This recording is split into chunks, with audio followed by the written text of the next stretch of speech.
अभी तो पता नहीं है कि कितना नुकसान कितना पहुंचाया गया है। जो ईरान की जो परमाणु फैसिलिटीज़ थी उनको कितना नुकसान पहुंचाया गया। अब अमेरिका के जो राष्ट्रपति हैं वो तो ये दावा कर रहे हैं कि बिल्कुल हमने ख़त्म कर दिया, ज़मीन बोझ कर दिया उसको। लेकिन क्या एक्चुअली वो हुआ है? क्योंकि कुछ ऐसी भी खबरें आ रही हैं जिसमें यह बताया जा रहा है कि वहाँ से कुछ सामान ऑलरेडी निकाल लिया था ईरानियों ने।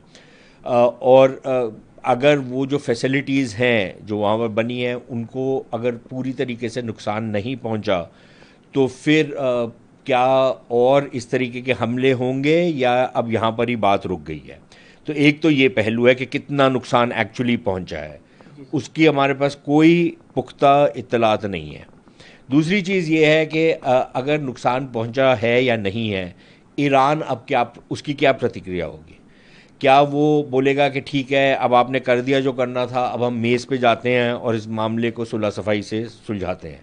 या ईरान कहेगा कि नहीं, अब अगर आपने क्योंकि हमारे ऊपर हमला करा तो अब हम उसका बदला लेंगे, और जैसे कि वहाँ से बयान आ रहे हैं कि अब ये कभी ख़त्म होने वाली युद्ध बन गया है, क्या वो उस रास्ते पे जाएंगे? अगर वो उस रास्ते पे जाते हैं तो फिर उनके पास क्या विकल्प हैं?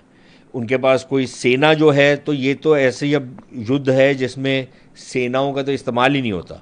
यहाँ तो हवाई जहाज़ और मिज़ाइल्स और नॉन कॉन्टैक्ट वॉरफेयर जिसको बोलते हैं वो हो रहा है। तो ईरान के पास कुछ मिज़ाइलें हैं, वो क्या सिर्फ इसराइल के ऊपर दागेंगे कि या वो अमरीकी जो अड्डे हैं उनके ऊपर भी दागेंगे?